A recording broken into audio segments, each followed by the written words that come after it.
Welcome back to another episode of the IHMS Fantasy Football Power Rankings. Once again, joined by my man Jake Hamilton, him and his garbage team.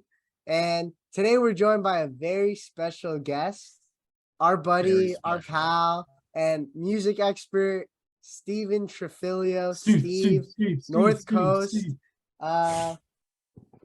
Thanks for joining us, Steve. I know it was very impromptu, and we needed a music expert for this episode. I think this is a very musical episode, and in good spirit, we do have some questions for you. So, Jake, how about you kick us off?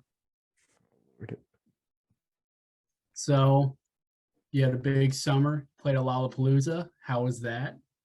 Thank you. It was honestly not as scary as I thought. I kind of freaked out beforehand and then zoned out on stage. So it's pretty good. Just got into the mindset of it. Yeah, it was fun. Steve had the mindset of his roommates meeting up with his high school friend randomly and just cheering the fuck out of him in the front. We were hyping up him. We were hyping up his dad. We were telling everyone around us, that's our roommate. When he comes out, yell Steve. And they did. And it was great. We were having the time of our lives.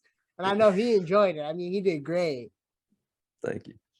But, you play Lala for your sister's band, Beach Bunny. And we know, because, I live with you. You're a couple of doors down from me. You have your own band, North Coast. And I know you're coming out with your own project soon. I've listened to some of the songs already, but what can you tell us about this album and what you're kind of going for with this album? I mean, am I allowed to swear in here? Yeah. Yeah. Okay. In all honesty, this is monetized. No, I know. I didn't think so. Just want to be sure. I'd say from what it's about, I'd say like half is just kind of shit talking exes, if I'm being honest. Okay. And then the rest are just like, I don't know, kind of love songs. So it's half and half. And I don't know, very indie. A lot of cool solos and stuff as well. So yeah, I don't know. I'm hyped to get it out finally. I've been working on it since last December. So when's it coming out, Steve? October 21st. I just put a date on it officially, actually. Okay. So congratulations. 1 month from today. Yes, sir. So how long have you been doing music, and what's really your inspiration in doing music and, wanting to pursue that? I mean, I started like my parents forced me to like take like classical guitar as a kid, which I hated at the time, but now I'm glad I did. Like right before college, like because I took a year off, obviously, as you know. So like during that like off year in between when I was just like getting back to normal, I didn't do much except for play guitar. And then like throughout freshman year, I played a lot of guitar, and then dated a chick, then got cheated on, then made a song about it, and here we are. So pretty much just that. And inspirations, I mean, honestly, if my sister didn't make music, I probably wouldn't be. Like, just like I think when I went to her, like first time I went to a show that she was playing, I just saw like from the stage point of view how cool it was. I was like, oh, I want to do this. But yeah, and I mean, listen, like your sister's really good, and I know you've put on your music for us pretty drunkenly, and it's and even sober, and I mean it's a really good album. And I'm not a big indie guy, but I like the music that you're putting together. I think it's gonna come out good once it's produced and put together by the people that know how to produce and put it together. But we'll see. I know Jake has a football related question, since we are a football imaginary football show, podcast, videos. I'd say mix parody. of both. I think it's a parody. We're a parody. Yeah, it was called I Hate My Son. I mean, listen, Steve. It's tough when Jake's known for being a joke. I mean, the man literally took a blow up doll on a date. Breathes comedy. But Jake, I go got ahead. rejected by her. She said no to date number 2. Damn. Yeah, I think your girlfriend was glad about that. I don't know. But that's Jake, Jake's got the real questions, That's the real fiending. scoop. Jake, let's get it. What's going on in that brain of yours? Okay, Steve. So we know last weekend, me a Packers fan, watched the Packers beat down your Bears, beat them down. So this is a Bears related question, just in general, not about the game. So being a Bears fan, did you seek out sad music because you were a Bears fan, or did the sad music All make you right, feel all right. like the Bears? Look, we may not have a great franchise. We may have had some of the worst quarterbacks in history. All right. Maybe not statistically, but I know. maybe That's tough. statistically. Yeah. But What is it? Not no 4,000-yard passer or something? Nope. In the history of the 16-game season, no. I just want to know how many interceptions Cutler threw. That's all. A lot against the Packers. I love that highlight reel. It's like 8 minutes long. Hey, you can't disrespect Smoking Jay, first of all. Let's be honest. He's the man. No, what I he hate did that in his guy. relationship, he's that guy. He's him. Hey, his He cousin was went to my him. school. She was pretty cool. Was she hot though? I don't know. She's 2 years younger, so I can't really. No comment. Gotcha.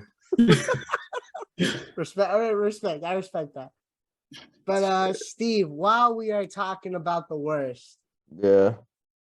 we have the league loser, our good buddy James Dumais, put together this music video. And, as a music expert, we thought it would be nice to bring you along to come on and talk about it. So let's give that a quick listen and we'll hear your thoughts on it.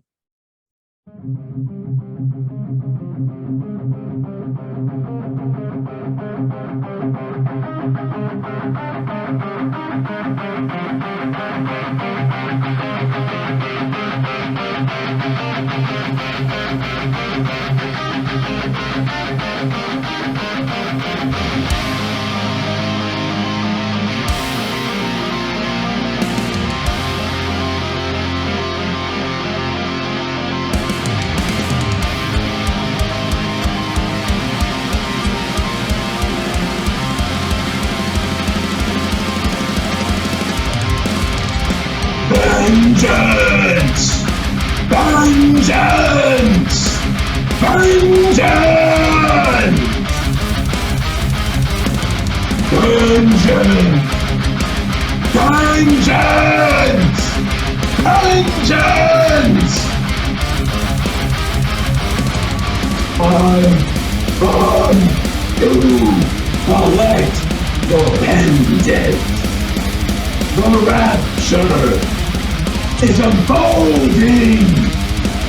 No more pits and darkness apprentice raiding. The season is mine for the taking. I've been plotting and scheming. Sleepless nights and hollow evenings. No more slander. All you ugly attackers. Vengeance. Vengeance. I'm laughing. It won't be long. Until you are your father's most hated son. And don't worry, you won't be alone. The booty warrior will tag you along. And this will be the final revelation. All roads lead to this destination. Come a little closer and clear to see that you get no bitches like Gary Lucy. Vengeance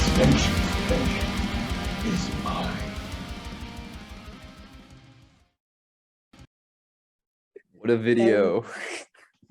It is one of the worst things I have seen in my entire life. And the winner, Remy Loeffler, picked the genre, which was heavy metal. And It's a tough genre. It's a tough genre. I wouldn't be able to do it. What are your thoughts on that music video? If you had to give it a rating, what would you give it and why? All right. Now I'm gonna break this down into 3 categories. All right. You got the video aspect of it. All right. That's on a whole nother level. Now you got the vocals, and then you got the instrumental. All right. Now there were some things about the instrumental. I don't know where it came from. I don't know who made it or Jordy how it Burns. was done. Okay. Yeah. As far as a metal instrumental goes, it's pretty standard and solid. I got no complaints there. I'm a metal guy myself, but it sounded pretty solid. A lot of triplets on the drums. Sounded like it was did a couple key changes in there. Very, very interesting. Aside from that, I think the more important parts, the vocals and the music video. Now, the video, honestly, really high quality at some points. I really liked the ski mask or balaclava or whatever you call it. I think that the metal aspect of it, because as you know, they're very common in metal. The Pooh Shiesty mask. Yeah. Aside from that, though, I did take some notes. Let me see real quick. This man was so upset by this video. He took notes. I was a bit confused by black sperm and where that came in to the effect. I just saw that in there.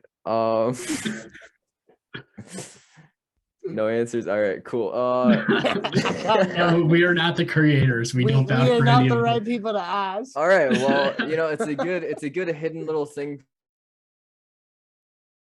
for us to wonder about. I have to say the highlight of the song was probably just vengeance, vengeance, vengeance with more vengeance. I will say for a metal track, maybe not the most metal sounding vocals, but if there's one thing that's metal about it, it's the vengeance. I specifically marked down 2 lines here. 1, keep on laughing. It won't be long until you are your father's most hated son. And then it repeated vengeance, but in a different pattern. I thought that was pretty neat. Neat in a good way or neat in a that's not a good way? I mean, it was a better line than a lot of the other lines. Yes. And then Okay, it truly cleared a low bar. one line that bumped the rating on the overall song for me, and this is the last thing I have in my notes about this, is the Gary Busey and getting no bitches reference at the end. I thought that was pretty fantastic. So what's your overall rating on a 10-point scale? Oof. Hear me out. For the video quality, I'm gonna say a 9. All right. Shout out Matthew Thompson. For the instrumentals, I'll also say a 9. Shout Okay. out Jordy Burns / Matthew Thompson. All right. And now the vocals. See, I'm torn. I don't know what to say. It could be either a 1 or like a 20. It really depends how you look at it. How do you So- look at it? That's Yeah, what what's I your care view? about. See, I don't want to hurt anyone's feelings here. Hey, you're not hurting anyone's feelings, man. You're making gold. We're gonna give the vocals. See, the lyricism was actually kind of there were some clever moments in there. But I'm Yeah, gonna say- make I'm that a just- separate section. What was that? all right. The lyricism, I'll give like a 6.5. Okay. Dume, if you're watching, and you better be, your vocals are a 1. So we got that out of the way. Let's A move on. 0 if that was possible. I think that's what he's trying to say. We didn't give a scale low enough, and that's our fault. I'm sorry, Steve. I'm not trying to do you a disservice Oh, or Lord. whoever's gonna criticize you, but Dume, I'm sorry. The man's spoken. Thank He you. But, did have some good lines in there. That's what he He said. did. No, he did. I laughed So out loud bad. at the Gary Busey one. It's so bad. It's It's good. good. I will appreciate that. But today, this week, we had a very sad moment in our fantasy league, and having a musician on, we wanted to commemorate that moment. For those that know, after 3 years on his team, Todd Gurley has finally been released by Big Ricky Enrique, and we thought it'd be fitting to put together a nice little montage of the good times with Jake and I performing a rendition of I Will Remember You, with Steve providing the instrumental. So, Jake, whenever you're ready. 3, 2, 1. I will remember you. Will you remember me? Don't let your life pass you by. Not for the memories. That one's for you, Todd Gurley.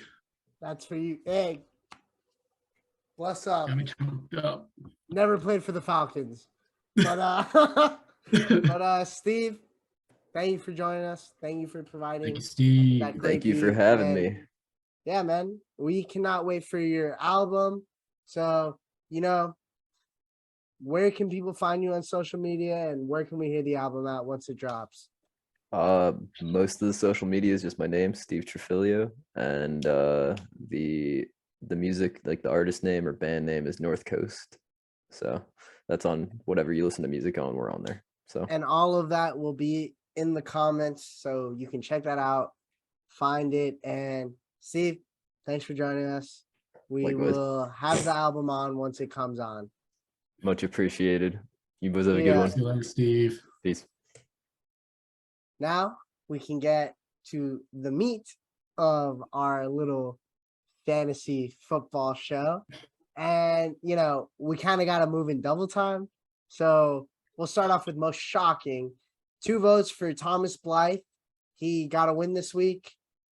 Team stood out, 130 points, top 5 score. And you had a vote for Officer TC. Why did you have Officer TC? He won against one of the best teams in the league, continued his hot start. He's 2-0 now. And this week, it wasn't just Mahomes and Cordero that won him the game. He had different players win him the game this week with Aaron Jones and Christian Kirk. Now we move on to most disappointing. Unanimous selection this week, Matthew Gurman, top seed last week. Might be a change in the power rankings with him. Top seed last week, disappointed. What were your thoughts on that? I thought his team just flat out sucked this week. Yeah, it was a pretty unlucky week. Not much went right for him. This was supposed to be match of the week, and then he only scored 102 points, which I think was 3rd lowest. Had a lot of good bench performers because he's got a pretty deep squad. Just no one in the starting lineup hit this week. Tough considering that Andres' team also underperformed when you consider all those pieces that he has. Now, Yep. Our best parts, Sports Route Stud of the Week, unanimous selection, Tua Tagovailoa. Fun fact, I was out there at that game with my brother. Ravens flag we got at the game. One of the craziest moments of my life. Don't think I'll ever forget it. The adrenaline, the feelings. Tua could be entering what we thought the quarterback that he could have been, Mike McDaniel's system, but as a fantasy performer, he came out for Josh's team. Ended up losing this week still. He's got things he's got to figure out on that roster, but Tua stood out and he did phenomenal. Yeah, pretty much. They figured out how to get the ball to their weapons, and then they carried them to a good fantasy week. Hey, Jalen Waddle and Tyreek Hill, hoping for repeat performances this week against the Bills. Our next topic, the Dinkle Dud of the week, name selection thanks to Andres Rosero. We got a vote for Jonathan Taylor, who struggled for Matthew Gurman's team. A vote for Derrick Henry, who struggled on my team, who was traded for a lot, hasn't really showed up for the value. We'll see if that ACL injury is affecting him, if it's the rush defenses he's playing, if it's the lack of A.J. Brown. We'll see down the line. Traylon Burks has looked legit, if you ask me. They got to up his snap count. And then you had a vote for another guy on my team, Juju Smith-Schuster. Fuck you for that. Why is he on there? Another game, 2 weeks in a row where he hasn't really gotten that many targets, and he only had 10 yards this week, which it's like, in a week where Travis Kelce didn't look that good, you'd like Juju to maybe pick up some of his slack, but you've traded a lot for him, traded a first round pick for him. You did get a second back, but still you're probably hoping for more from him so far, but who knows, maybe he'll bounce back. It sucks when Hunter Renfrow also struggled this week. Those two fumbles in the fourth/overtime, pretty tough. We'll see what happens. At least James Robinson's been reliable. This is a hate Travis Etienne side. That side over there, the Jake side, pro Travis Etienne. We don't like him. We don't like that side. The Country Center Clutch Player of the Week, 2 votes for Stephon Diggs. He absolutely helped Ethan's team beat you, which was a big win for him. And then you had a vote for Aaron Jones, which actually helped, obviously, TC. Your vote for most shocking, upsetting Tom. Are we going to keep seeing weeks like that from Aaron Jones, or is it going to be something we see every once in a while like we did last year? I think they're definitely going to try to feature more. The Packers, for them to win games, it's got to be through A.J. Dillon and Aaron Jones. Like, I don't think he's putting up 33.5 fantasy points every week, but I could see him being a pretty high running back this year just because he's good. He's good at catching the football, good at running the ball. They had both of them on the field a lot this week, so they're both getting a lot of opportunities. Alan Lazard and Christian Watson were not seen practicing today, or were limited in practice today. So yeah, that's another thing to keep an eye on with the injuries.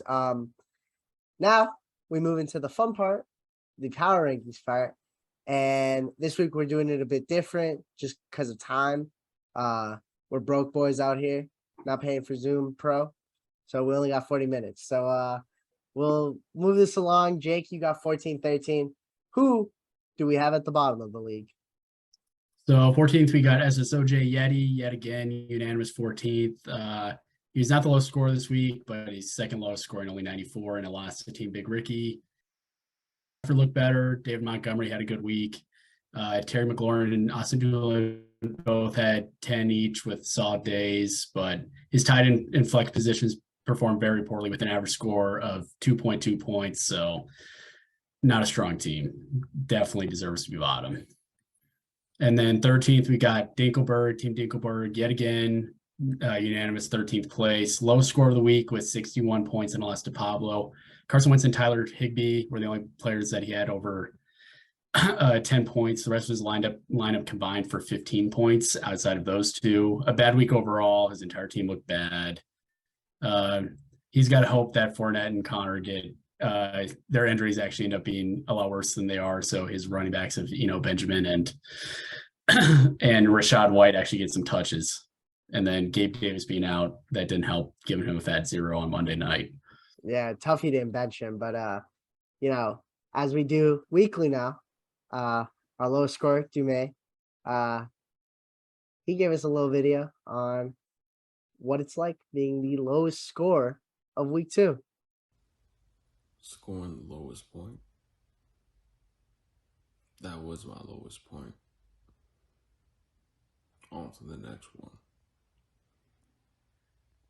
We'll see if he can get that vengeance he called for in his Losers Challenge video. But we're moving on. Now we got 12 and 11. We have Josh Bear at 12 and Tommy Blythe at 11. Josh's team. Josh and Tommy actually played each other this week.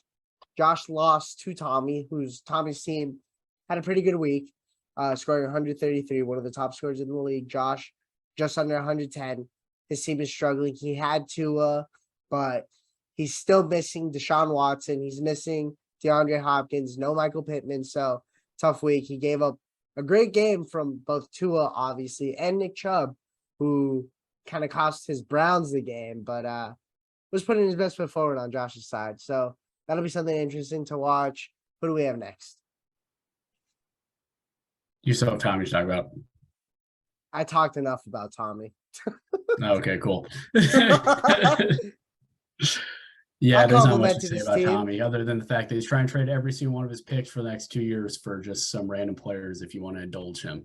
As I said last week, Tommy's team going to be different by midseason. So we'll talk about him in stride. Number 10, we have our Loeffler, Team Our Loeffler. He moved down a spot from 9 last week to 10 this week. He scored 112 in a loss to the high score of the week of Stevie J. Kyler Murray had a good second half that boosted his point total up to 28. Damian Harris saw the bulk of the carries and a touchdown, so he got him 15 points. Tyler Lockett also had over 100 yards, which was promising considering that offense is bad.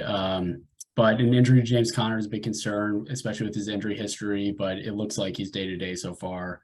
And Mike Evans decided he wanted to fight some people instead of play football, so he's missing next week, which probably doesn't spell probably isn't good for a win for our Loeffler.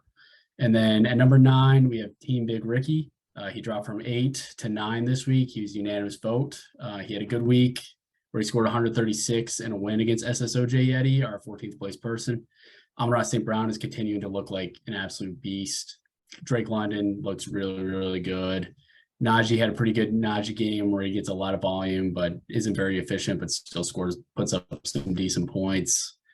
Cam Akers looked better, and he got 17 touches, but he still wasn't that efficient. And then his 2 stars, Joe Burrow and Devontae Adams, had down weeks. So, and he still put up 136 points, which isn't too bad. Yeah.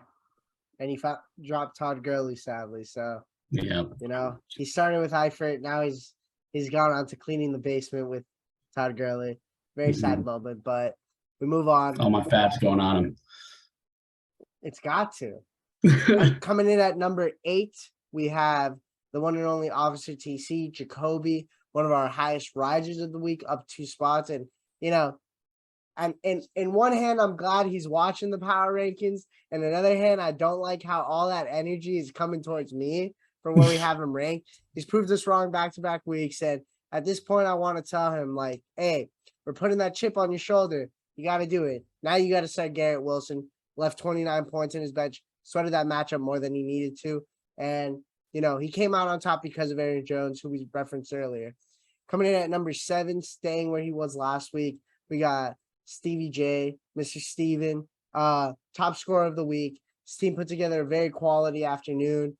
Aaron Jones, Joe Mixon, Aaron Rodgers, Josh Jacobs. He had the freak Tyreek Hill, and he even had Mecole Hardman and Russell Gage combined for just over 11 points and was still the highest scorer of the week. Bills defense did their thing, and here he is talking about being the highest scorer of the week, and he's looking for some big things.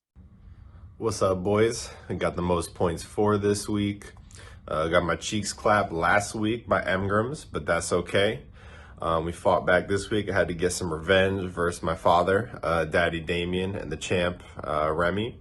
Had to call up my guy Tyreek, have a big game, throw some hands like he did against that girl in college. And hopefully this is a sign of things to come, and we can get a few chips, few W's like my guy Braun back there. He wants some rings like LeBron. We'll see if his team can put it together this year. But, the next name on this list, kind of handsome. But how does fantasy team do? Next on the list is Pablo. He's not very handsome, but he held 6th position, as I think he was the first 2 weeks. He had the largest margin of victory, beat Dinkelberg by 75, scoring 136. His young receivers of Jalen Waddle and Rashad Bateman were the highest scorers with 37 and 24 points each. Hunter Renfrow he looked better this week, even with the fumbles. He had 10 targets again, so it looks like he's going to still put up that volume. His running backs weren't very efficient, but still put up decent points. Just watch the efficiency there. Justin Fields had a pretty tough week, only thrown 11 times, but the Bears only ran 38 plays, so we'll see. And then number 5, we have M. He's 5th spot again. He lost close to matchup of the week to Team Go Fuck Yourself. He acquired Derek Carr in a deal that gave up Chase Claypool and Tommy's 4th round pick, which is a pretty good deal for Derek Carr, especially considering Dak was out. Mark Andrews and Jeff Wilson were his best players of the week. Other than that, it was kind of lackluster across the starting lineup, except for the Tampa defense, who put up almost 30, which helped them bring that game close. The concern for this team moving forward is Fournette's dealing with the hamstring issue already, and then Zeke's losing work to Tony Pollard. Zeke didn't lose work. Tony Pollard just does a good job of being a change of pace back. Coming in at number 4 is Jake Hamilton. You struggled against. I wouldn't even call it struggle. Going into the Monday night games, it seemed like you had it in the bag. An amazing week by Stephon Diggs. Just put it over the top for Ethan. He was hooping. He had no clue what was going on. So he got beat by someone who didn't even notice what was happening. But your team's still good. Stays the same. Place at 4.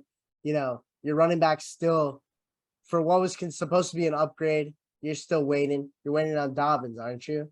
He should hopefully return this week, and then by midseason. He was a full participant this week, so we'll see. And coming in at 3 was former number 1, our top team, Matthew Gurman. Had a tough week. His guys struggled, lost to Andres, and I don't know if we'll see this happening again. This happened last year, and it's just very inconsistent for some of the top guys. It happens. It happens based on scheme, and we'll see if there's some sort of consistency at some point. But our next 2 teams, Jake, you are on the call. Who are they? Second place, we have Johnson's son, Andres. He's second again from last week. He won the matchup. He won the matchup of the week in a very uninspiring fashion, only scoring 123. Josh Allen scored almost 3. He only ran the ball 1 time. Devontae Smith had a bounce back week with 80 yards. I seem to get a boost with more targets with Jimmy G being the quarterback. Javonte Williams and Justin Jefferson both had bad weeks, which shouldn't continue. And then hopefully he's hoping for Kamara and Kittle back next week, which should give him an extra boost. And then number one in the rankings, team Ethan McGrady, first place in the power rankings for the first time. He beat me 142 with 142 points. He's 2-0 now. Cooper Kupp and Stephon Diggs carrying his team yet again. Allen Robinson had a bounce back week with 13 points. McCaffrey had another good week where he scored almost 18 points, and he's still not even like 100% up and running. So he'll be another guy dropping over 25 points with Stephon Diggs and Cooper Kupp probably. And then Russell Wilson also had a down week. So he's got to keep an eye on that Denver offense to see if Russ can start cooking something a little better than whatever the fuck he's cooking now. And hey, then, what are you talking and about? Then the only Spaghetti downside sauce. roster still is the shitty flex spot. Spaghetti sauce with sausage and Cheerios is a gourmet meal. Let that man Russ cook. Calling runner pass on the Let him burn sideline. down the house cooking. He is a team player through and through. Mr. Unlimited. Run pass. And I'll say this. I don't know if Ethan has the best team overall. I still think that title goes to Mgurms with Andres not that far behind. But as of right now, we're only 2 weeks in. It's an early season. Ethan has the most consistent team, and that's all you can ask for. He's got some of the most elite players in the league. Probably the top 2 receivers. He's got arguably the top 2 receivers right now, and Cooper Kupp and Stephon Diggs are different. And their quarterbacks, good players, love getting them the ball. I don't know if you saw this stat. Cooper Kupp has had more targets, 28, than Justin Fields has pass attempts, 27 on the season. Just goes to show what good players can do in the right coaching and with the right team. But, that's all for us from the power ranking side. I'm Pablo. I'm Jake. And, we've been getting high demand as our comments show. People love us. By people, I mean the 12 other people in our fantasy league. Yes. I don't know if all of them watch it. If you're not watching it, I hate you like I hate my son. So Goodbye. bye.